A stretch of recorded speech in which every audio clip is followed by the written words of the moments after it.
अगर आप लोन के डीएसए बनना चाहते हो, अगर आप एज अ लोन की फ़ाइल करवा के कमीशन करना चाहते हो, ठीक है, बट आपको नहीं पता है कि आप बैंक की डीएसए कैसे लेते हैं, ठीक है, तो आज इस वीडियो में हम लोग सब कुछ डिस्कस करेंगे कि लोन के लिए डीएसए कैसे बनते हैं, ठीक है, क्या क्या रिक्वायरमेंट रहती है और कैसे क्या पूरा प्रोसेस होता है, सब कुछ इस वीडियो में हम लोग डिस्कस करेंगे। तो हम लोग स्टार्ट करते हैं।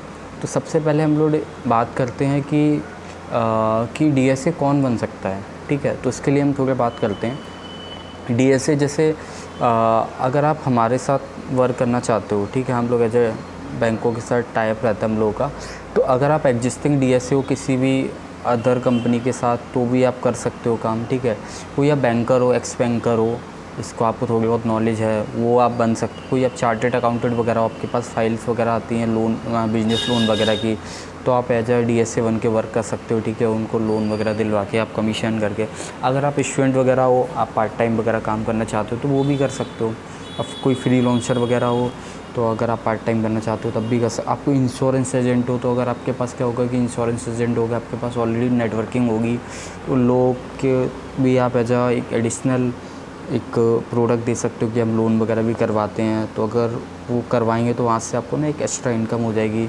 या फिर आपकी जो स्ट्रॉन्ग नेटवर्किंग हो, आपको जैसे होती है ना, बहुत सारे लोग होते हैं जैसे मल्टी लेवल मार्केटिंग, मतलब बहुत सारे लोग होते हैं जिनकी स्ट्रॉन्ग नेटवर्किंग होती है। अगर आपकी नेटवर्किंग स्ट्रॉन्ग है तो आप इस चीज़ को कर सकते हो। या आप रियल इस्टेट ब्रोकर हो, मतलब आप प्रॉपर्टी वगैरह बाय सेल करते हो इस तरह के, तो वहाँ पे क्या होता है, उन लोगों को लोन वगैरह की रिक्वायरमेंट रहती है। बाकी का तो आप ये अगर इनमें से आप, तो आप आराम से कर सकते हो। नेक्स्ट हम लोग डिस्कस करेंगे कि जैसे अगर आप हमारे साथ जुड़ते हो ऐसा, तो आपको किसके प्रोडक्टों का एक्सेस मिलेगा। हम लोग personal loan, business loan, home loan, property loan, car loan, used car loan and credit card, ये सारे ऑफ़र हम लोग प्रोवाइड करवाते हैं। इसके बाद हम लोग डिस्कस करते हैं कि बेनिफिट्स क्या क्या होंगे हम लोग के साथ। सबसे पहला बेनिफिट्स ये होगा कि आपको ना जीरो इन्वेस्टमेंट होगा, आपको किसी भी तरह कोई चार्ज नहीं देना है।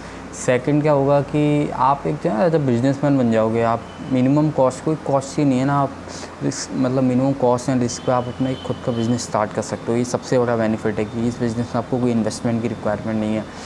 थर्ड ये, आप एज इसको पार्ट टाइम भी कर सकते हो, आपके पास ऑप्शन है। जैसे आप मान लो कुछ करते हो साथ में, आप ये करना चाहते हो कर सकते हो, क्योंकि इसमें बहुत अच्छे पे आउट होते हैं। तो आपको मतलब महीने का 1,50,000 रुपये कमाना कोई बहुत बड़ी बात नहीं।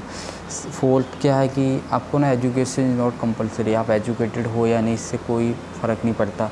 नेक्स्ट क्या होता है, आपको टाइमली पे आउट की गारंटी मिलती है, आपको टाइमली पे आउट मिलेगा। आप एज अ अकेले भी वर्क कर सकते हो, जब धीरे धीरे आपके पास वर्क ज़्यादा आने लगे तो आप टीम भी हायर कर सकते हो, या फिर अपने नीचे भी आप लोग लगा सकते हो। जैसे हम आपको कुछ पे आउट दे रहे हैं, तो आप उसमें से कुछ पार्ट किसी और को दे करके उससे बोल सकते हो आप फ़ाइल लेके आओ, हम आपकी फ़ाइल करवाएंगे। तो ठीक है, आपका बीच में मार्जिन बन जाएगा, जिसमें आपको बिल्कुल विदाउट एनी, मतलब कोई मेहनत ही नहीं करनी, आप अच्छा खासा।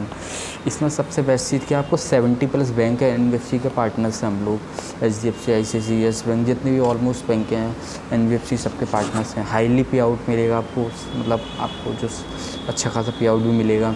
सबसे बेस्ट चीज़ है कि आप अगर हमारे साथ जुड़ते हो तो पैन इंडिया लेवल की फ़ाइल कलेक्ट कर सकते हो। आप कहीं की भी फ़ाइल हो, अगर आप दिल्ली में रहते हो, मुंबई की फ़ाइल करना चाहते हो, लखनऊ, यूपी करना चाहते हो, कहीं की भी आप फ़ाइल कलेक्ट कर सकते हो, ठीक है। नेक्स्ट क्या, पूरा ऑनलाइन प्रोसेस है, आपको कहीं नहीं जाना है, पूरा ऑनलाइन प्रोसेस रहेगा, ठीक है।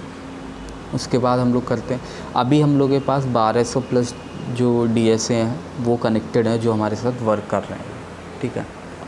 पे आउट की अगर हम बात करें, हम लोग क्या पे आउट देते हैं, तो जो हमारा अनसिक्योर लोन में पे आउट रहता है, यानी कि जो होम लोन, पर्सनल लोन और बिजनेस लोन में भी पे आउट रहता है, वो स्टार्टिंग फ्रॉम 1%, 3% डिपेंड करता है बहुत सारी चीज़ों पे, ठीक है। अलग अलग, सबका अलग अलग पे आउट होता है। अगर आप अच्छा परफॉर्म करते हो तो पे आउट आपका ना बढ़ भी सकता है, मतलब पे आउट हम लोग बढ़ा सकते हैं। इसके बाद हम बात करते हैं सिक्योर लोन में। सिक्योर लोन में क्या होगा, 0.5% है, 1.5% रहेगा, जिसमें होम लोन और लैब अगेंस्ट प्रॉपर्टी लोन आ जाता है, ठीक है। इसमें ही पे आउट रहता है। इसके बाद कि हम लोग कैसे बन सकते हैं, तो इसके लिए क्या होता है कि आपको बस डॉक्यूमेंट की रिक्वायरमेंट रहती है, PAN card, Aadhaar card, email ID, mobile number, cancel cheque जो होता है वो आप हमें व्हाट्सअप कर सकते हो, ठीक है। और हम लोग यहाँ से ऑनबोर्ड कर लेंगे। जो भी आपकी फ़ाइल वगैरह आएगी, जो भी फ़ाइल वगैरह है आप डिस्कस कर सकते हो, हम लोग बता देंगे कि आपकी फ़ाइल से हो सकती है या नहीं होगी, तो किस बैंक या एनबीएफसी में होगी, वो सब कुछ आपको वहीं पे बता दिया जाएगा। और जैसे अगर आपकी फ़ाइल प्रोसेस होती है